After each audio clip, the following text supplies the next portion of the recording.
What's up, guys, and welcome back to the channel. And this weekend is UFC 313, Ankalaev versus Pereira. Stacked, but not, I wouldn't say stacked, but fun. A fun card, a good card, solid matchups throughout, a few prospects on the card, some big favorites, some 50-50 fights. Overall, I think this is going to be a pretty difficult card to predict. This is not a fight card, which I'm going into expecting to go like 10 out of 12 on predictions. If I do, I'll be very happy because, yeah, there's about 6 or 7 fights, in my opinion, that are like really even matchups here. So it's going to be fun. It's going to be close. That also means there's good opportunities on the betting front as well. Which I will probably be taking and then losing my money. So you guys can follow my picks and hopefully make money with me, or you could go down together and we can have fun. But anyway, let's start off with the first prelim, ending with the main event. I'll give my predictions and breakdown. I'll try and keep this video under about 45 minutes, which is the usual run time for any pick video for me. But anyway, I know someone mentioned in my Apex prediction video for Cap vs. Almabayev, I said quick picks and then proceeded to talk for 30 minutes. I don't know how I managed to talk for 30 minutes about an Apex card, but this card does warrant some more in-depth predictions. So anyway, let's get started with the early prelim opener. So, early prelim opener, John Casteneda versus Gutierrez. Now, interestingly enough, John Casteneda opened at like minus 220, and I was like, what the actual fuck? And then it swung, he ended up at like plus 120 or something like that. I'll pull the odds up now. It might be a little bit wider than this now. This is the lowest I could find it. They haven't got odds out for this fight on every single book, but yeah, on Betway it's minus 110 each way. One book has Gutierrez at minus 120, another one has Casteneda at minus 220. So I do envision this closing around pick'em odds, and I am going to be predicting Jonathan Casteneda. Sexy Mexi is his nickname. I'm not going to be calling him that ever again. But yeah, I actually am picking him to win this fight, mostly because I don't rate him that highly. But I also don't rate Chris Gutierrez that highly, and I think he's very beatable. He's getting up there in age, I think. Don't quote me on that, let me check. He's 33, so not too bad. Turning 34 in about a month's time. Casteneda, how old is Jonathan Casteneda? He is 30. Oh, he's also 33, never mind. So throw that out the window. But I don't know, Gutierrez, he just looks like he hasn't been doing as well recently in his career, in my opinion. He hasn't looked as good. He's been looking mid in fights. He went to a close decision with Quang Lee, where Quang Lee took a round off him from memory. And Quang Lee got finished in his last fight by a debuting guy who lost his road to UFC fight. I'm pretty sure. Or who lost... Yeah, I'm not even kidding. Quang Lee... Quang Bang Lee, 8-2 Vietnamese fighter, 33 years of age again, got KO'd in round 3 in his last fight by Long Zhao. What a name. And Long Zhao was the guy who actually lost the road to UFC finale against Chang Ho Lee. Ho Lee, that was crazy. No, I'm sorry. But yeah, some of these names, but he lost the road to UFC fight on that Whitaker-Aliskerov card and then proceeded to KO Quang Lee. He didn't even win road to UFC or fight after that. He just got a contract. And he KO'd Quang Lee. When Quang Lee took Gutierrez to a decision, and it wasn't that one-sided. Like, if he'd ran over Quang Lee, I'd be like, alright, cool, that's what you're supposed to do. But I don't like a close-ish decision with Quang Lee where, I mean, like, yeah, he outstruck him on the numbers. Quang Lee was able to secure some takedowns. I don't know. I think Gutierrez just has a weakness to boxing. And the reason why I'm not confident in him winning here is because his performance against Song Yadong I didn't like. That's all good. Song Yadong's very good. His performance against Alatung Hae Lee, just like, again, it was a ranged kickboxing match. He outstruck him comfortably with low kicks, but Alatung Hae Lee's not very good. But 2022, so, like, he beat Frankie Edgar, and that had people thinking he was some dangerous guy, but he actually fought earlier in 2023, I believe, and he lost to Pedro Munoz by decision and got dropped. I don't like that as a look. I do not like you getting dropped by Pedro fucking Munoz. I think he's got a weakness to boxing, and I think Castaneda's hands are just a bit cleaner. Now, there is a worry because Castaneda has looked mid in fights. He has lost before. He's coming off a loss, I believe, against Daniel. Yeah, he's coming off a loss against Daniel Marcos, but like he gave it to Marcos a little bit in that fight. He made him work for it. It wasn't just a one-sided like beating. Like, he had his moments. I think Marcos is good. I think Marcos would beat Gutierrez quite comfortably. Apart from that, like, beat Kyung Ho Kang, that was solid. And when he's on, he actually looks good. If he can mix in takedowns here, which he'd be wise to do Gutierrez has a grappling weakness. He gets taken down all the fucking time. He just lays on bottom. His get-up ability is awful. Yes, he did get finished by Daniel Santos. I remember correctly that being a comeback win. Casteneda was like whooping his ass and then gassed. I don't see that same sort of thing happening with Gutierrez. I don't see Gutierrez with a finishing threat. And I back Casteneda. He's got a submission threat too. He subbed Miles Johns in the third. That's a pretty good win. If he's on and his hands are good, also he was prepping for a fight. I like that too. He was prepping for Douglas Silva de Andrade. I hear people with concerns about the weight cut. I'm not concerned. It's a 145. He'll be fine. And I just don't ever think Gutierrez was that good. His only real saving like career highlight is KOing old Frankie Edgar. And apart from that, he's looked mid in all of his fights. I don't know. I got a feeling Casteneda gets the win here. Let's move on though to the next fight. Not a good start. We've taken 4.5 minutes on the first fight. Anyway, let's keep it moving. Next up, I ain't spending long on this shit. This is a terrible fight. Aussie Diaz versus Jorgen Santos. I assume that's how you pronounce that name. Jorgen Santos. I'm picking Jorgen to win. I just can't trust Aussie Diaz's chin. That's what it comes down to. Like, there is an idea. There's always a temptation to just pick the unproven Contender Series fighter to get fraud checked. But again, it's like, am I picking... If this was like a vet of the division, like if this was like a Modestas Bukauskas, I can be like, or whatever, this is middleweight or light heavy. I think it's middleweight, actually. Let's say this is like a GM3, or even worse than that. Like, let's say a fucking Dustin Stoltz for Steven. There's an idea of like, I could pick a fraud check here, Stoltz for Spit Crafty, you know, or ex-crafty vet, you know, they could do their thing maybe. GM3, get him to the ground, sub him. I just can't, like, am I going to pick an unproven Contender Series fighter to get fraud checked by a bum? Like, that's the thing. If Aussie Diaz was any good, I would probably pick him to get a fraud check here, just because, what's his name? Jorgen Santos didn't look that good on Contender Series. He beat Will Curry. But, like, Aussie Diaz is 34. He's 9-3 with his 3 losses all by KO to Ming Yang Zhang, Joe Pyfer, and Santiago Diaz on the regional scene. But, like, has he beat anyone good? He TKO'd Bevan Lewis on LFA 184. Let me check. Bevan Lewis is a 7-6 fighter who actually did fight in the UFC. What the fuck? Bevan Lewis, well-known UFC fighter who actually got KO'd by Uriah Hall, lost to Darren Stewart, beat Daquan Townsend. I'm going to take a guess that dude's black with the name Daquan. Lost to Trevin Giles by TKO, went to the PFL, and is on a 4-fight loss streak right now. And he also just lost to Julius Walker. So this dude is losing to all these random UFC bums.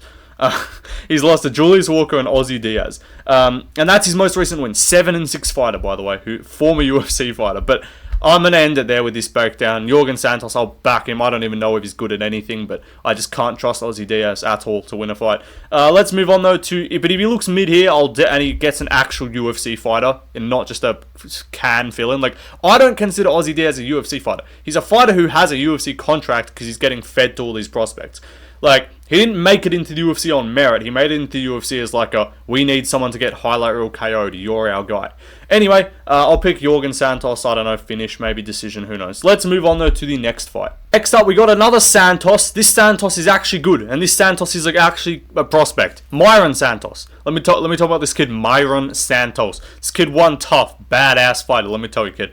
So I'm just checking the scores to the sport game right now. My bad. But regardless, I'm picking Myron Santos to win. I think he's a pretty confident pick. Again, he is unproven, so there is a worry. There is a temptation to be like, maybe he gets fraud checked. But I'm not just going to be like, he's unproven, therefore he gets fraud checked. Like, I have to see a weakness in his game. I'm not going to lie to you. I did not watch his fucking tough fights. I actually don't watch much tape at all. Shocker. My picks are actually pretty good, by the way. I'm running at like 68% this year. You can see there. 67.5. We were up at like 69%. Last 2 weeks were a bit mid. About 60% on those last 2 cards. But yeah, the locks as well, running at 82% for the locks. I had Esteban Ribovic and William Gomez locks. They both lost close decisions, so that's tough. But without those two, you know, our only 2 other locks, and the other locks were just me being ambitious, because I put Cody Steele as a lock for whatever reason, and I put Kevin Jessett as a lock. So yeah, all these locks are just doing dumb shit and losing decisions, so none of these locks have been finished. They're all losing relatively close fights, / just losing based on retardation. So anyway, that my picks are doing pretty good. That's what my point is. But Myron Santos, I think he wins. I think he's just got the finishing potential, and I rate his ability to fight through to fight multiple rounds, or to actually fight past the first, because we actually saw in Francis Marshall's fight against Denis Buzukja, which he won, as you should beat Denis Buzukja, who is a bum. He's 8-2 though. Again, the close decision with Gomi, pretty good look, but it seems now we're learning that you can just have close fights with William Gomi based off pressure, and just he kind of only has one mode of fighting. But yeah, like, he won a split over Buzukja. I thought he clearly won the fight, but like, he came out banging in round 1, so there is a potential for a KO here for him. He KO'd Marcelo Rojo. He KO'd Conor Matthews. No, he not even KO'd. You should be KO'ing Conor Matthews. So that's enough for me. Conor Matthews is a bum. Conor Matthews gets finished by fucking anyone good. Jose Delgado finished him in round 1. You got to be finishing Conor Matthews if I'm going to consider you good enough. Like, maybe he wrestles Santos, but like, I feel like Santos 14-1. He's at least had a career loss. He's not like unrealistically high on himself, thinking he's like just going to run through everyone. He actually lost to Dan Argueta on LFA. Dan Argueta's UFC fighter. Not a bad fighter at all. And he lost by TKO in the 3rd round, punches and elbows. So I've not watched that fight, I'll be honest. But yeah, he fought on tough, he looked solid, and he beat Karnoffley. He's got KO power. I'm just going to back the finishing potential, the finishing ability of Myron Santos. And even if he doesn't get a finish, I'm going to back him to steal rounds based off moments, knockdowns. I think he gets a finish. If he doesn't, I reckon he wins 29-28 with the 2nd and 3rd. I think he either finishes him in round 1 or loses the first but wins the 2nd and 3rd. So kind of a weird pick there, but I'm taking Myron Santos. Let's move on though to the next fight. Next up, we got Carlos Leal versus Alex Morono. This is like everyone's lock of the week, like chalk lock. This is the massive favourite that everyone thinks he's going to win, and he probably will. I would be shocked if he loses. There is that one concern which I would caution some people about putting. When I say lock, that actually doesn't mean put money on him. Because if I say someone who's a minus 700 is a lock, no one should ever be fucking betting on minus 700 favourites. That's just retarded. That's a way to lose money. But I lock in terms of like he definitely should win, in my opinion. Like that's the situation that we find ourselves in here with Carlos Leal. But the worry, as I was about to say, was he was absolutely roided up out of his fucking mind on Contenders here. In his debut against Renat Fakhretinov. He was absolutely juiced out of his mind. Back acne all over the place. Like, I'm a fucking hormonal teenager. Sounds weird to say, I'm sorry, that's a bit weird. But like, I'm a fucking 18-year-old who's got like mad acne, right? And I've got less acne than this 30-year-old man. Like, this dude's on roids, blatantly. Like, it's not like you're a fucking teenager. If Raul Rosas was going out there with back acne and looking a bit questionable and had some gyno and shit, I'd be like, okay, he's a teenager. I can understand. This dude's 30. Yeah, 30 years of age, mate. This bald fuck, 30 years of age. Let me pull. I'm not gonna show you the thing because I can't be bothered editing. But like, let me just double check. Carlos, did he actually pop as well? I think he popped for roids. Did he pop? Was covered in steroid acne. Has he actually steroids? I want to see. Has he actually popped in PFL? I think he has. I'm pretty sure he popped in PFL. So here we go, guys. Everyone knows I love a gimmick parlay. You know, I did the Gene parlay, Gene Silva, Gene Matsumoto. That failed. I'm looking at a Santos parlay. You know, you got Jorgen Santos and Myron Santos. But I'm looking now. I don't even think one of these guys is going to win. I'm talking about Rizvan, but you could do a PFL Roy Poppers parlay. PFL Poppers parlay. That's a fucking absolute banger name with Carlos Leal and Rizvan Kuniev, fighters who popped in the PFL. That's what I'm pretty sure Leal popped. But that's a banging parlay right there. You go the former PFL fighters who popped for roids and still got signed. But this dude was juiced out of his fucking mind in his debut. I have no doubt this photo is nuts. I actually have to put it on. I will put it on screen. There you go. Like, this was him at the weigh-ins. Absolutely retarded. Like, how the actual fuck are you going to look at that guy and be like, yeah, he's natural. In the fight, he did himself no favors by flexing. Like, he made it unbelievably clear that he's just on juice from flexing. So, he will win. There's no fight breakdown here.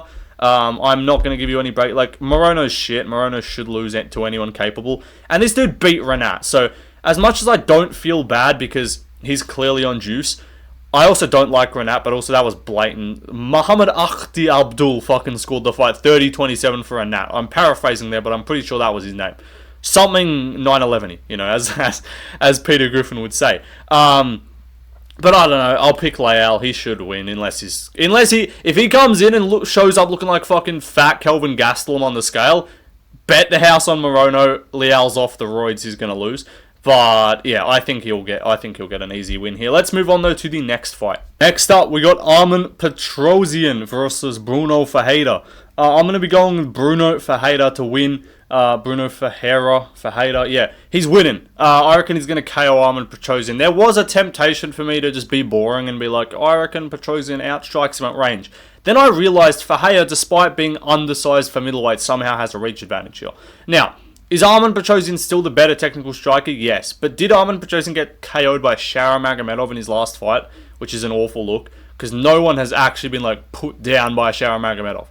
He took Bruno Silva to a decision. He took Antonio Tricoli to the third and standing TKO'd him. And he took Mikhail Oleksiejczuk to the decision.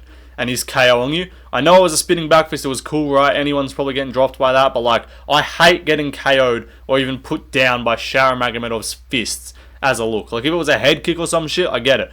Spinning back fist, I kind of get it. But still, you shouldn't be doing that. Also, I'm just not that sold on Petrosyan. Like, he's a technical guy. But at some point, it's like, you have no power. You have no finishing ability. Like, who are you finishing? Who are you KOing? He's taking fucking, what's his name? John Dobson or whatever the fuck. Whoever his name is. AJ Dobson, sorry. John Dobson. Don't know who the fuck that is. He's taken AJ Dobson, who's a certified bum, to the cards.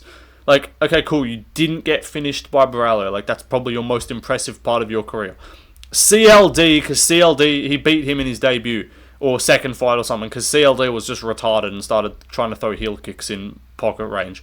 Like, this dude comes out there, Michelle Pereira maxing, starts trying to throw fucking cartwheel kicks and heel kicks in the pocket. I don't know what the fuck this guy's doing.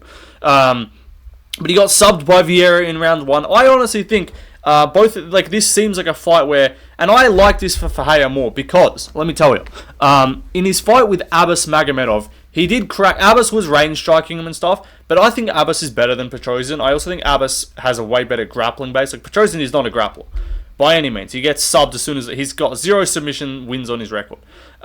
Surprisingly enough, I said, who the fuck is Petrosyan finishing? He's got 67% of his wins by TKO, but all of his UFC fights are decisions. Split with Robocop, decision with AJ Dobson, decision with CLD. I don't like it. I just think if you're going to strike with Ferreira, you either have to just be so much better than him on the feet, have power or danger coming back his way, like a Ruziboyev who actually put him away, or you got to have a grappling base to neutralize him. Because Abbas was striking his range, doing his thing, and he gets randomly cracked out of nowhere, and he shoots. Petrosyan's not going to shoot, or if he does, I don't think it'll work. Like, Ferreira's a big dude. Yes, he looked mid as fuck against Dustin Solstice, but I think Bruno Ferreira's just going to be a guy who looks mid against, like, everyone. And then he just gets wins, though. Like, he got subbed by Abbas in the third. Not a great look, but Petrosyan ain't subbing him. I don't know. I just think if they're going to stand, I don't think Arman's that defensively sound. Like, he's some maestro on the feet to where he's going to stay out of range, stay out of danger for the entire time. Like, Robocop's got a chin. This dude laid out Robocop. I'm talking about Ferreira in round 1. Petrosyan had a back and forth splitty with Robocop. Now, maybe you can say fluke, whatever. But yeah, like, the KO loss to Ruziboyev. By my calculations, this dude goes from looking great to mid in fights to fights. So he looked great against Robocop. He looked mid against Ruziboyev. He looked great against Hawes. Looked mid against Stoltzfus. Looked mid against Abbas. So he had 2 wins there against Hawes and Stoltzfus. He looked kind of mid against Stoltzfus. Still won. Looked mid against Abbas. And now he's going to look good again, and he's going to KO Petrosyan. Flawless logic, in my opinion. Petrosyan, maybe he rebounds here. There is a temptation to pick him. I do see why he's the favourite, given that I do think he's the better striker. So, like, if you think he's the better striker, you back him to not get finished for 3 rounds on the feet, because I don't think he's finishing Ferreira. So if he wins, he's going to be fighting for 3 rounds. I don't know. I don't think he's some cardio machine to where he's going to put it on Ferreira either and gas him out.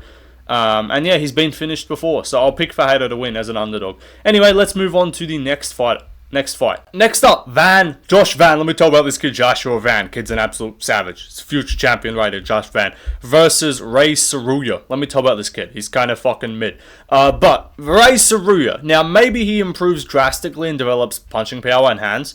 and the ability to actually consistently secure takedowns. But I feel like this dude's going to lose, and I think Van's going to beat him up. And even though I can deep down envision a fucking incoming crash out of me raging when Josh Van loses a 29-28 decision, which he should clearly win on damage, but just gets his nuts held onto for the last 2 rounds of the fight, or for the first 2 rounds of the fight, and then whooping his ass in the third and still losing. Like, can I sense that happening? Can I sense Josh Van clearly winning this fight, but just the judges giving it to Tsuruya for literal cage control? Yes. So why is Van a lock? Because I like Josh Van and I'm supporting him.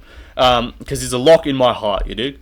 Like, just on homie shit. Like, I love Josh Van, bro. This dude's cool. He's gonna win, I think. He got, Ray Tsuruya got 3 takedowns against Hernandez. I want to check how much he actually shot.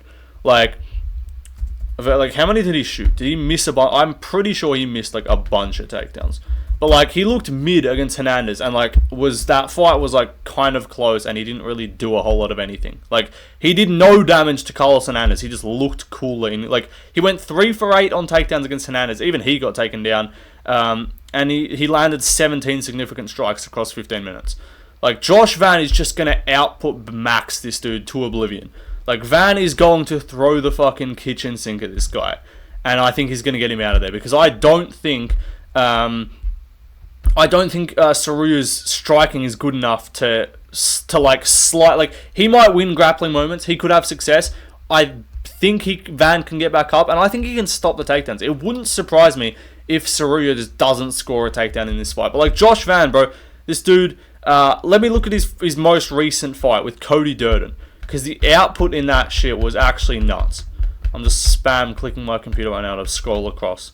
Where was it? 310. Cody Durden, that fight was very impressive to me. He was booked to fight Bruno Silva, so he was prepping for a striker, but he's got enough time to prepare for the grappling. And again, young fighter. I think Josh Van at this point in his career is going to be improving his grappling and his takedown defense more than Ray Tsuruya is going to be improving his striking. Because I think Van knows, he's I can beat all these guys on the feet if I don't get randomly caught by Charles Johnson, right? But also Van landed 163 significant strikes. He landed 149 more strikes than Ray Tsuruya did in his last fight across 15 minutes. They both went the same distance, landed 149 more strikes, and he stuffed 6 of Cody. Durden went 25% on takedowns, 2 from 8.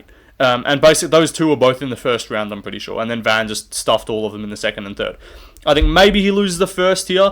I think he gets a finish. I could see either a 29-27, 10-8 in the third, because there were arguments for 10-8s against Cody Durden. I think he even got one. I think he's whooping Ray Tsuruya's ass anytime they strike. Ray Tsuruya's been dropped on contender series. Van's just going to be too high output. Tsuruya doesn't have power coming back his way, I don't think. I'm really looking forward to this fight, and I like Josh Van a lot. You guys know, a big Van supporter here. I hope he does well. It will be really annoying if he prospect gets killed here, just because he survived the Charles Johnson loss in terms of it didn't kill his stock too much, because he stayed active and just won 2 fights after that and looked great, and everyone kind of was oh yeah, he just got clipped by Charles Johnson. I think if they fight 10 times, Van wins 7 of them. But Tsuruya, he has 4 KO wins on his record, but again, these are bums. His winning road to UFC, that one here, again, those aren't KO wins, those are TKO on the ground. This Nushui G in February 2024 was a TKO on the ground with 1 second left. So take from that what you will. He beat Machiazu Adia. And again, I just don't rate these opponents off the Asian regional scene. Yes, that's where Van kind of came from, but he's fighting different guys. He's getting in there. He's got more background experience in the striking arts. Ray Tsuruya is fighting a bunch of just mid, you know what I mean? These fighters on the Asian regional scene are just fucking mid as shit, in my opinion.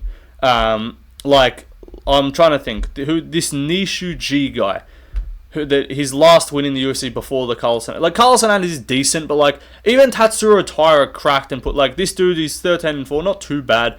But I don't know. I just don't rate the Chinese regional scene as a basis to get good fights in and be really ready to come over to the UFC and fight a good striker. I think the worst thing for these grapplers, same with Raul Rosas, same with all these fucking guys that keep fighting Christian Rodriguez and losing. All these grappling heavy guys with great jiu-jitsu but mid-ass wrestling and shit cardio, I think that's what we're going to see. When they get pressure applied to them on the feet, they fold beyond belief. And I think we're going to see Van fold Ray Tsuruya finish him in the second or third. I don't think Tsuruya is going to be able to keep up with the output. Maybe we just see a decision. Maybe Van just puts output on him and wants to stay a bit safer, don't get taken down. I could see that too.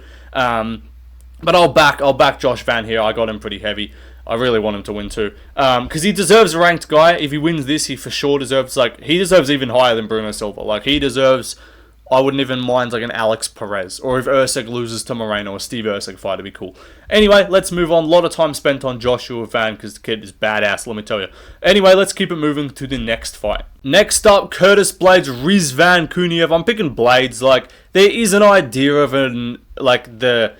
There is an idea of a Kuniev TKO, just because Blaydes' chin is questionable. But again, Kuniev's not really beating anyone good. And everyone's going to be like, oh, he beat Adam Ferreira. One, he popped steroids. Two, it wasn't even like that dominant of a fight. Like, it's not like he just ran Ferreira over and KO'd him in the first. Like, people are acting like this dude's some fucking Ngannou level power puncher. Like, this guy's mid as fuck. He's already lost. He's not some undefeated prodigy. He's not even that young. He's 32. I don't see anything special about this guy. Like, he beat Hugo Kuna. Hugo Kuna is a certified bum. This dude on Casteneda series, Rizvan Kuniev was like feinting uppercuts from like 2 meters out. Had this dude like covering, flinching. Like, not even like reacting, like checking kicks. Like, full flinching, like he was like turning away from the damage. Like, straight can. He beat Anthony Hamilton on Eagle FC in 2022. Apart from the fact, like, he had one fight in the PFL with Renan Ferreira, no contest overturned. But, like, he's just mid. He did fight on Contender Series back into 2021, actually won by TKO. But again, I don't think he's fighting anyone good. You can't... I'm sorry, I shouldn't need to explain this. I'm not fucking picking this debuting fat marshmallow man to beat Curtis Blaydes, who's beaten, like, actually good fighters. I'm not picking him to win. Fuck this. I'm not talking about this fight, bro. This roid cheat. He's probably going to win somehow and just chin Blaydes, and Blaydes is going to just look shit, because as he does, like, Blaydes just, anytime he really needs to win, he just decides selectively to look shit. But I have more confidence for Blaydes because he's coming off a loss. And anytime Blaydes comes off a loss, he actually fights smart and he does what he needs to do to win. When Blaydes is coming off a win, he always thinks he's really good at what he just did to win. Like, he KO'd Chris Daukaus, thinks he's some fucking K1 kickboxer, strikes with Sergey Pavlovich, his next fight gets KO'd. Next fight, straight back to the wrestling. Straight back. Like, blast doubles all over the joint.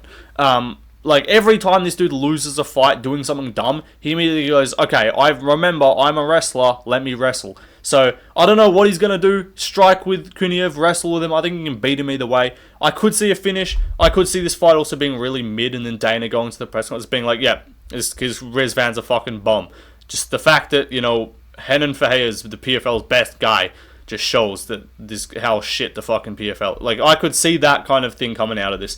But anyway, I'm picking Blaydes to beat this roid cheat Kuniev. If he shows up with a fucking six-pack, Blaydes might be cooked though, because he's probably on roids. There's a side-by-side comparison out there. I posted it a few months ago of Kuniev when he popped for roids compared to on Contender Series. Like, you can tell he was on juice. Like, the proof is there. It's not alleged. Like, he literally popped, but you can tell. Like, it's visible. If this dude's not on roids, he will just be obese. And he'll lose, in my opinion. Anyway, let's move on to the next fight. Next up, we got Mauricio Ruffy versus Robert Green. I ain't calling you fucking King Green. I'll call you Bobby. I ain't calling you King. I might even call you Robert just to be professional, you know, Robert Green. I think Robert's getting fucking chinned, bro. Let me tell you about this kid, Bobby Green. Kid thinks he's the king. He's a fucking joke. This kid's gonna get fucking slept out cold. Round 2, let me tell you. Mauricio Ruffy, this kid's badass.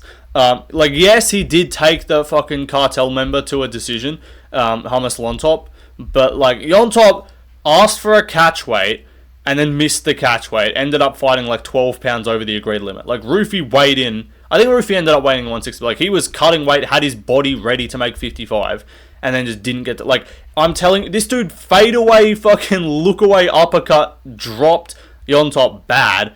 That shot is sleeping anyone unconscious, twitching on the fucking canvas if they didn't miss weight by 12 pounds. Like, Yontop's got a brick for a head. Bobby Green is the opposite. Bobby Green's chin is unbelievably questionable. He's been KO'd multiple times now. He got KO'd badly by Jalen Turner. Very late stoppage. Early, if you ask some. But, yeah, he got brutally KO'd. And even against, like, Miller, like, he teed off on Jim Miller. You ain't teeing off on Mauricio Ruffy. Like, Ruffy's not there to be hit. He's got movement. He's in and out. He's quick. He's got those counters. It could be. I do think Ruffy's sleeping him. there is an idea that this fight ends up being boring because Ruffy does well against guys who run at him and are very hittable. Like, he doesn't need to necessarily be just a counter striker. Like, he can be on offense a lot of the time. He does well. But Bobby Green likes countering, and Ruffy also kind of likes countering. When you get two guys that, like, obviously, I think Ruffy's a better offensive striker than Green. But Green sort of makes you go first. He likes making you go first. But when you don't go first, we saw what Jared Gordon did. Jared Gordon just kind of backed up, made Green go first, and Green looked way more mid. Like, what he does is, like, against Jim Miller. Jim Miller's throwing a whole bunch. He slips all Jim Miller's shots, punches him back. He kind of makes Jim Miller do his thing, and then he goes, now I'm going to hit you. But when he's coming forward trying to throw output, because his hands are so low, he's just open as fuck. And even when he's waiting on the outside with his hands down, like Jalen Turner did, he's still susceptible to being chinned. So either way, if he goes forward against Ruffy, I think he's just going to get counterpunched, because I think Ruffy's just quicker than him. I think he'll just get dropped bad. I don't see any way for him to really come into this fight and have success. Like, if I don't think he's quicker than Ruffy. He's definitely not more powerful. Maybe he's not more accurate. I can't say that. He doesn't have a better chin from what we've seen. Maybe Ruffy's chin isn't that proven, but he's taken some shots. Bobby Green's taken shots and been put away. Ruffy got put away on the regional scene too by a really good fighter. But Bobby Green, like, is he quicker? No. Is he more powerful? No. Is he more durable? No. Has he got noticeably better cardio? Like, better cardio, yes, but, like, better cardio to the point where he's going to, like, drown Ruffy? No. And again, he doesn't have the chin for that. He doesn't have the chin to, like a Yontop. Like, if Bobby Green had Yamas Lontop's chin, I could see him winning just based off, like, forward pressure, putting a pace on him. But just taking the shots. He doesn't have the chin to take the shots to push the pace on him and actually gas him out. We saw it with Ribovic. Ribovic has the chin. I think Ruffy would beat Ribovic, but like Ribovic has the chin to just sort of take all Huckfrost's shots in round 1 and then beat him up in 2 and 3 and get robbed on the scorecards. You know, that's Ribovic. He's got the ability to take the shots, put a pace on you, win the 3rd round, win the 2nd round, right? Bobby Green, I don't think he's got that chin. I think he's going to get countered. He's 38. He's getting up there. He's been finished. He ain't changing his style midway, not even midway, at the back end of his career. This is not a 33-year-old Bobby Green. This is an older Bobby Green coming off a loss to Paddy Pimblett, where even on the feet he looked mid as fuck. Let me just say, Paddy was actually looking half decent on the feet, aka Bobby was also looking mid. And yeah, I think Ruffy's just going to be kind of patient on the outside. Bobby Green's going to start doing his shit talk, walk forward, probably throw some hood shit, start flipping him off for something, just what's up, fool? Let me take your best shot, fool. Like, shut your bitch ass up, man. Bobby Green's gonna be doing his thing and then just walk forward into a counter and just get slapped. I see, like, not like some TKO. Like, I reckon Bobby Green's gone face down here, like KO'd bad. Anyway, could be the end of his career. Let's move on though to the next fight.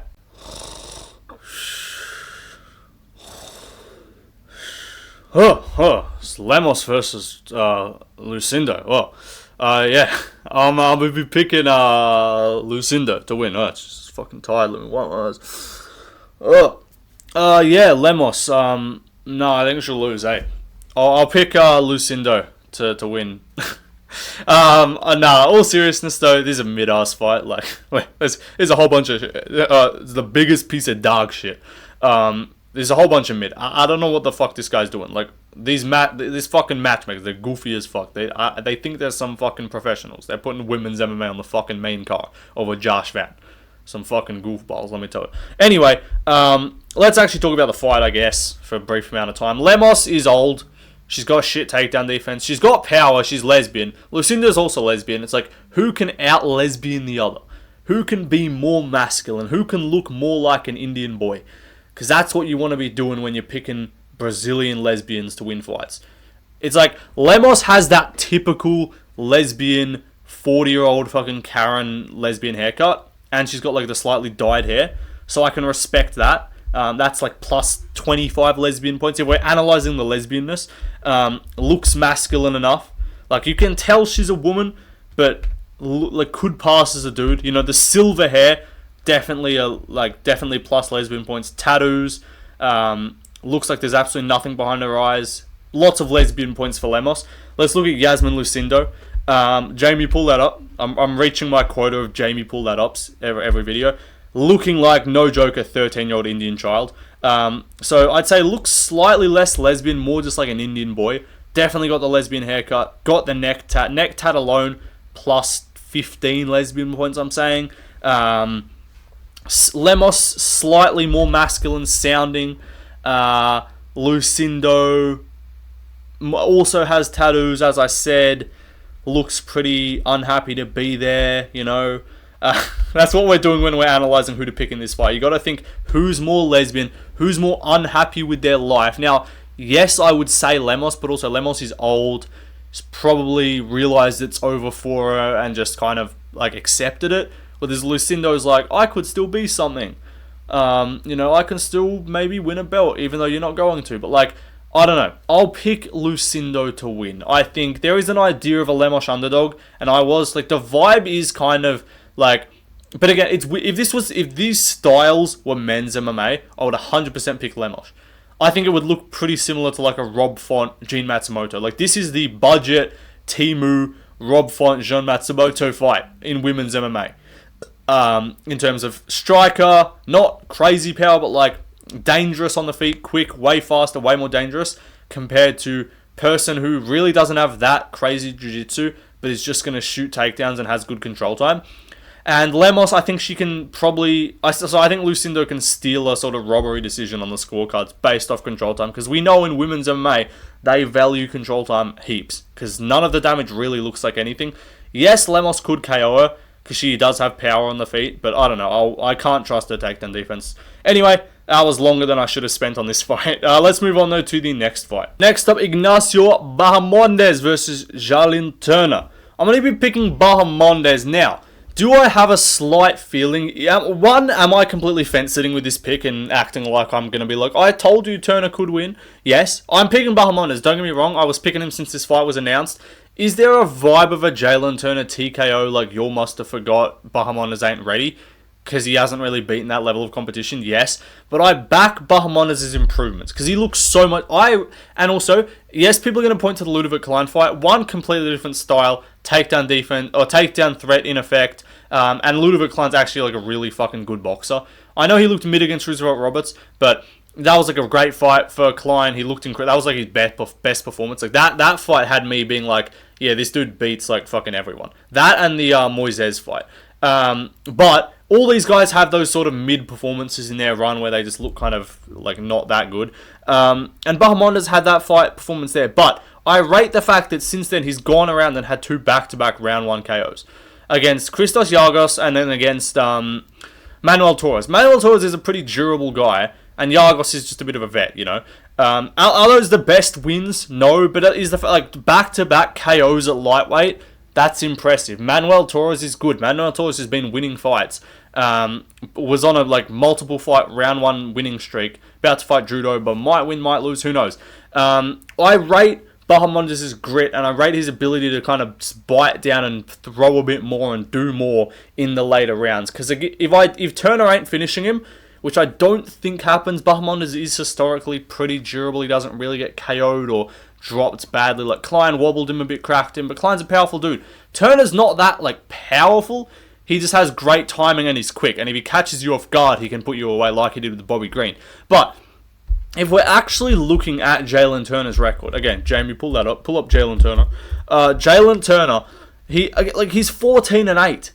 Like Bahamondes 16-5, not the best record either, but like 14-8. It's not like he's just having these one-off performances where he's losing. I think he struggles with taller guys. That's what I think. I think we saw it with the Dan Hooker fight. Dan Hooker's tough as fuck, but even like he wasn't finding his punches as well. Like the first round wasn't dominant. He just kind of minorly outstruck him. He landed a nice head kick.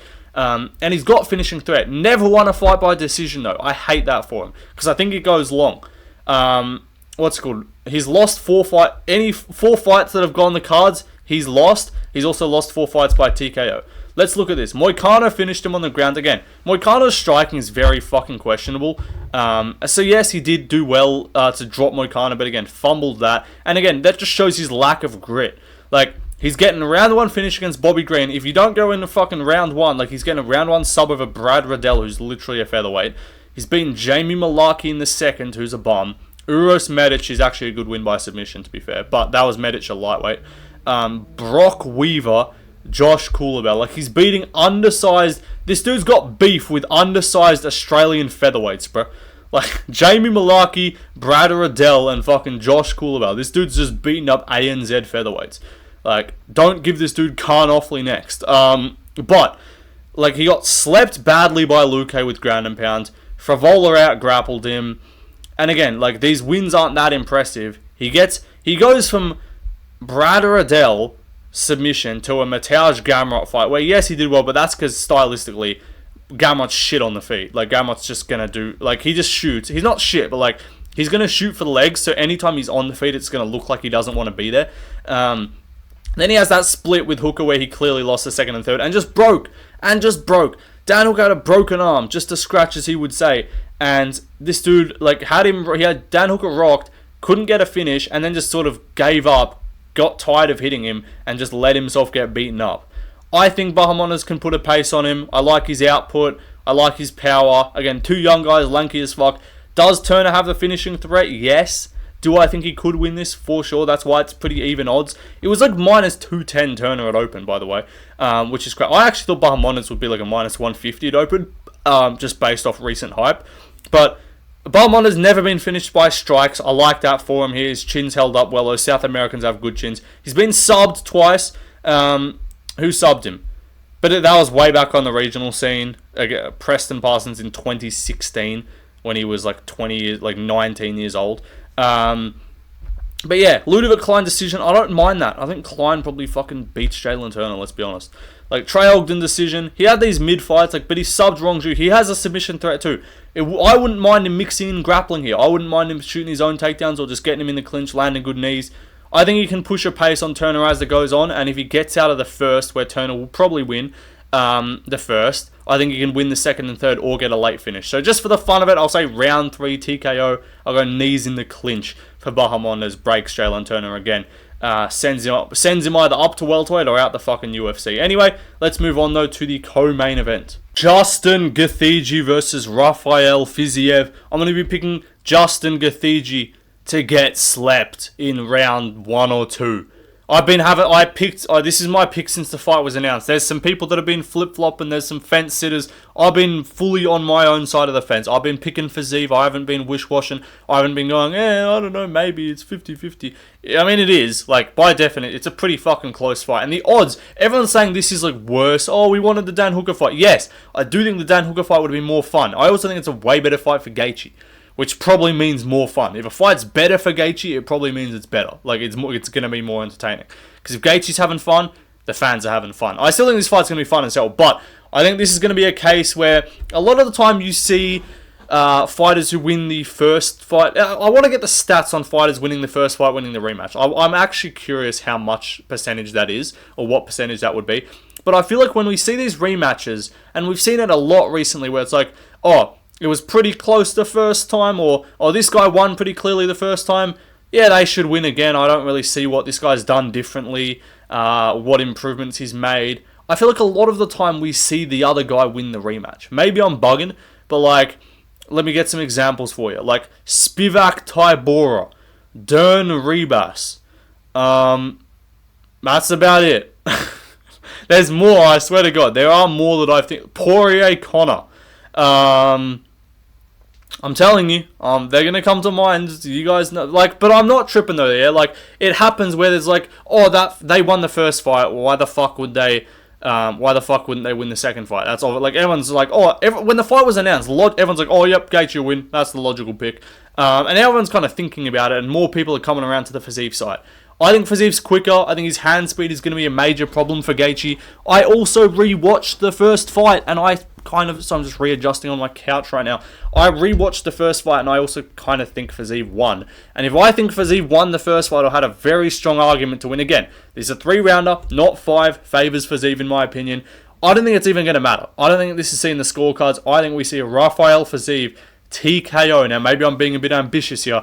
I think he gets Gaethje out of there. I cannot trust Gaethje's chin at like 36 years old, coming back after getting not dropped, not wobbled, flatlined, face planted, unconscious, some shit you'd see on fucking Twitter street fights, dude getting like seasoned up on the canvas, season up on the fucking pavement getting his head stomped in. Like, that is the level of, like, how concerned I was for this dude's health after that Holloway KO. And he took time. Fair play to him. It's going to be 11 months since that fight. But again, it's not really about the time off. It's just about, like, again, is he going to be as reckless coming back and just get in the pocket with Gaethje? Or sorry, with Fiziev? Maybe, maybe not. I think Fiziev's quicker to the punch, as I said. I think we're going to see a considerably worse version of Gaethje than fought Fiziev. Because we saw Gaethje have that sort of second or third peak. Like, he had that second peak in his career against Tony Ferguson where he started fighting technical. And then he kind of rebounded. He had a wild fight with Chandler, had a wild fight and lost with Oliveira. And he sort of rebounded, looked way more technical, looked more composed against Fiziev, looked great against Dustin Poirier, and then just looked mid as fuck against Holloway. Couldn't find his shots, didn't look that good. Had moments for sure, did crack Holloway, actually did put him down at one point.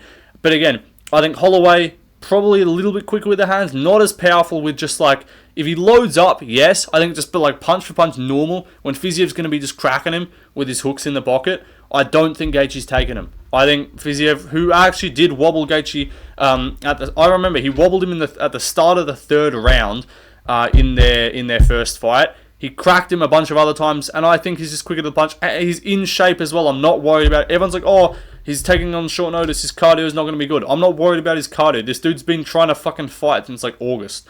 Like, he's been looking for a fight for ages. He's been wanting to fight Gamrot on the Saudi card. He's in shape. I think we're going to see Fiziev look absolutely fucking jacked on the scales, look in, ready to go. And I don't know, it's just a feeling. Again, like, you can do as much little fucking technical Dan Hardy war room breakdown as you want, do as much Luke Thomas fucking analytics as you want. At the end of the day, I just got a vibe. And if I got vibes, I'm going with my vibes, and I've got a vibe that Gaethje's getting fucking put away here badly. And probably getting set up for a retirement fight late in the year. Like, probably doing him versus Poirier 3 as a retirement fight for both. I could even see that. Because Gaethje's saying, like, if he doesn't win this, I think he kind of knows the title dream's done. I think he deep down knows it's done anyway, but he knows he could probably swindle his way into another title fight with, like, a win or two. I think he gets put away bad. I think Fiziev stops him. I don't know what it's going to be. I could see, like, hooks in the pocket, catches him maybe a knee, something. I don't know. I think maybe it's the decision. Even if it goes decision night, this is not like a case where, oh, Fiziev has to finish him or he loses. If it was 5 rounds, I would say, yeah, Fiziev probably has to get a finish or a lose. But I don't think Fiziev's cardio is as bad as you guys think. He didn't gas that much against Gaethje. He just got cut open. If he doesn't get cut open, again, that cut also kind of was the only thing that really won Gaethje the second round on damage, like slightly. Even though I think Fiziev outlanded him punch-wise and damage-wise with the hands and the kicks. It was just that cut, like optically, probably won Gaethje the round. If he doesn't get cut open, I think Fiziev wins more clearly. I think his output looks better. Yeah, I think if it goes decision, it could be close. We could be in for a split, but I just think Fiziev's better at this point in their careers. I think he's hungry. He wants it a bit more. Yeah, I don't know. I think he's going to win. Again, also, Fiziev's just been fighting, just like prepping, just for anyone, just in camp training, right? Probably knew this was a potential. Like, probably what in the back of his mind was like, maybe I could step in here. Gaethje's been prepping, just mentally preparing himself for a fucking crazy lunatic war with Dan Hooker. I don't think that's what he's going to get here. I think he's going to be just outdone for speed, outdone for technique, and even outdone for pop and just like being quicker to the punch and damaging the opponent. I got a feeling we see a Fiziev win here. Anyway, let's move on. That'll do it for that one. Moving on though to the main event. Shum. I'm picking Portan. I don't give a fuck, but I'm not picking this ugly cunt Ankalaev to win. I don't care. I don't even want him. If I don't want him to win, I'm not fucking picking him to win. I'm not bringing it into the universe that Ankalaev's going to win. I don't want to root for Ankalaev as my pick. If I pick Ankalaev, I'll be like subconsciously being like, oh, well, I kind of want to get my pick right. No. I want Pereira to starch this dude unconscious and see Kenny Okoye have to make a Pereira proved me wrong video and fucking cope and cry and say, why didn't Ankalaev shoot takedowns? Because he's going to get laid out in round 2 unconscious. Fuck this guy. Genuinely, I need Pereira to win this. I'm not even like a massive Pereira fan. Like, you watch my top 15 favorite fighters video, he was like number 13. I'm sorry, the Ankalaev glaze is just pissing me off from fucking Kenny and Bedtime, who know there's literally no logical fucking reason as a normal person with a brain that you would actually like Ankalaev, so they just do it to be different. That's just the fucking case. Like, that's just the fact. What redeemable, like, why would you like Ankalaev? Everyone's like, oh, you hate him because he's Dagestani. No, I hate him because he's boring as fuck. He's not that fun of a fighter, and he's got no personality. Like, this dude's getting Ali Abdelaziz trash talk tweeting for him. Even other fighters are trash talk tweeting in broken fucking English, and you can tell. He's just got Ali on his phone yapping away. He's just coming across as annoying. I'm sure he's a half decent guy, but like, I just like, why do you like Ankalaev? You're just trying to be different. Like, same for, I like Bilal. Fuck off. No, you don't. You just like him because no one likes him, justifiably so, because he's boring. So you just pick, like, fuck this, like, prediction. I actually have an issue with anyone who likes Ankalaev. Like, there's no reason to like him. Oh, he's from the mountains, he's Dagestani. Fuck you. Same with Umar. There's zero reason to like Umar. He's not that fun. He's just annoying. He's a cocky little cunt as well. He's just a little smug bitch. And he's not even, like, fun. And his personality is nothing. Like, why do you like them? Oh, because they're Dagestani, they're good fighters. I want my favourite fighters to just be good. So I can just say Alhamdulillah and fucking get my pick right. Like, fuck that. Pereira's KOing this guy. Like, I'm sorry. Someone's gonna fucking, like, take this as me shit talking, like, Bedtime and Kenny. Bedtime, I don't know what Bedtime's doing. Why do you like, I kind of get the Bilal thing. He made that his thing and it worked out for him. Bilal won the belt. Why do you like Ankalaev? Like, there's no reason to. Bedtime's cool, though. Kenny's annoying, because Kenny's actually just going, like, too far with his glaze. Posting fucking, Pereira's exuding nervous energy. Shut the fuck up. Like, shut up. Seriously. Like, oh, he's challenging him to a bet, and he knows Ankalaev can't bet. What do you mean he knows? Like, oh, he can't bet. Why? Because it's haram? Like, all the other fucking shit that he's involved in isn't haram? Fuck off. This is a rant. I'm not even forcing this either. Like, someone's gonna be like, oh, clip farming. But nah, fuck this, bro. I need Pereira to win this. I need to see Ankalaev wobble badly, shoot a failed takedown, and get elbowed in the side of the fucking skull and put unconscious. Twitching on the ground. That's what I need. Like, I want Pereira to sleep this guy, and I think he actually will. This is not me being like, oh, I really think Ankalaev's going to win, and I really just hope Pereira wins. I genuinely think Pereira is just, like, that much better than him on the feet, and I don't think Ankalaev's grappling is just that dominant. Like, this could be the most boring fucking fight ever if Ankalaev wins, in which case I already know still Kenny's going to glaze this fucking dude and just be like, oh, Pereira fans are just coping and salty, by the way, even though he still claims he's a Pereira fan. He literally claims he's a Pereira fan. How are you going to claim you're a Pereira fan when you're making videos shitting on this dude every fucking day? Like, fuck off. I just hide my love of Pereira because his fans are annoying. Sure, buddy, sure. Anyway, just pisses me off. It actually annoys me.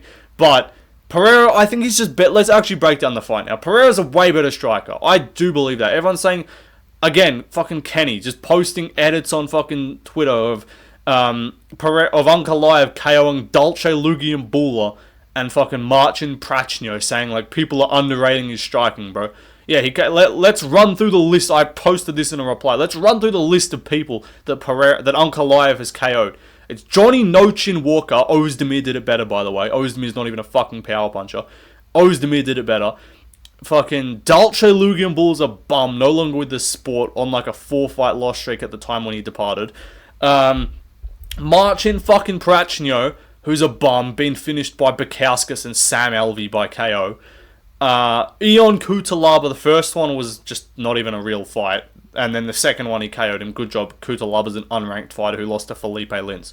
Like, he's not finishing anyone good. Yes, he's good. I'm not saying Ankalaev is a bad fighter. I don't think he's finishing Pereira.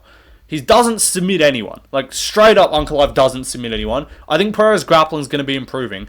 And I think Ankalaev, even if Ankalaev gets takedowns, he's going to have to work. He's going to be made to work. He's going to be made to struggle. And I don't think his style, and I don't think Ankalaev is actually just, like, naturally going to be able to push a fucking wrestling pace across 5 rounds. Pereira doesn't expend much energy when he's on bottom. He does his thing on the feet, he lands his low kicks, he invests a bit. Unless Ankalaev just takes this dude down within 10 seconds and Pereira gets off no damage. I think Pereira can start to kind of make him fear the striking a bit, make the takedowns worse because he's shooting them out of desperation because he's getting cooked on the feet when he isn't. I think we'll be like tepid range striking for a little bit. Pereira will be kind of landing some shots, might be a scare. Rogan will be having an aneurysm about calf kicks. Ankalaev will probably shoot a takedown, maybe fail one. Pereira might threaten that guillotine, which he's never going to get, but he's going to do it anyway. And we're going to get Rogan being like, Ankalaev's got to watch out for that neck. Pereira's got a guillotine if he connects those hands. And then we're going to get decent. Joe, that's tight, Joe. Even though he doesn't even have it. Like that, I can call that now. We're going to get a that's tight for a guillotine from Pereira in the main event, which Ankalaev will get out of. I'm saying this. I do think Ankalaev will secure a takedown. I think he will secure one. I don't think he's that mentally retarded and incapable to not shoot a takedown. Like, if he does, great. He'll get starched. Pereira will win. Unless Pereira is unless he actually is exuding nervous energy, and fucking Kenny Okoye, the body language expert, has actually got this one right, and Pereira's just terrified of Ankalaev on the ground, and he like lets himself get caught on the feet. That maybe could happen. I doubt it. I just don't see Ankalaev doing that much on the feet with him. Ankalaev lost round 1 on the feet to Rakic, and then Rakic just backed off the output. Like, Rakic was winning that fight on output with head kicks and body kicks, and actually looking decent with the hands too, and then just decided to half the output, and then lose the second and third. And his coaches told him he was up to. Like, he could have won that fight if he just kept up the output, kept threatening. I could see I could see Pereira threatening with head kicks. Ankalaev's going to be thinking about low kicks, checking low kicks in his fucking sleep. I could see Pereira going up high, maybe catching him there. Ankalaev leaves his hands down. He's not he's not a defensively perfect fighter. Yes, he hasn't been rocked badly and KO'd in the UFC. Santos hurt him, wobbled him or dropped him off balance kind of on the feet. Blachowicz had his legs gone. I think Pereira can do enough damage on the feet to where if they stand for like more, I'd say round 1, going to be like 10-9 either way. Do you value the damage of Pereira or the grappling of Ankalaev? He'll probably get about 2.5 minutes of control time at the end. Round 2, I reckon they come out there. Ankalaev's kind of shooting a bad takedown, gets stuffed. They're on the feet. Pereira's looking comfortable and just catches him. He just catches him. Ankalaev goes in, I'll say right hand, throws the right hand to Pereira. Just step back, bang, left hook. Just fade away left hook. Step back left hook over the guard. Ankalaev leaves his right hand down, leaves his chin open, gets cracked, gets wobbled. I'm not going to say put out cold. I'd love that. One punch KO. I'll say he gets wobbled. He sort of sinks into the legs of Pereira. Like he sort of gets dropped, and then as he gets dropped, goes for the legs. Pereira stuffs it, starts elbowing similar to Yuri, elbowing in the side of the head, puts him away. Something like that. That's my vision. Stoppage, win, Poatan, Sharma, round 2, KO. That'll do it though, guys. I'm sorry. I know Kenny, you're doing your thing. I don't hate Kenny as a person. He's just annoying. And he knows he's annoying. He's trying to be annoying because it gets views. So fair play to him. He's doing well. No hate to him individually, but like, it's just like, bro, shut up, man. Like, I get it. You want your views. You want your video ideas. You don't need to just be dropping Pereira nervous energy breakdowns every fucking day of the week. Like, every single fucking video. And because it's just, again, I respect it because it sets him up to look like a fucking retard if Pereira wins. And he'll still be like, oh, I actually like Pereira, by the way, guys. Just full 180 switch up. I'm calling it now if he does. But anyway, and enough of that. That'll do it. Goodbye. Like, subscribe, leave a comment. Those are the official picks there. I'll probably be live for the prelims. I usually have mates over for the pay-per-views, but we'll see what happens. Anyway, drop some more video ideas you guys want to see, and without further ado, that'll do it. Hour-long video. I said I was going to keep it under 40 minutes. That's never going to happen, let's be honest. Anyway, goodbye. Shum.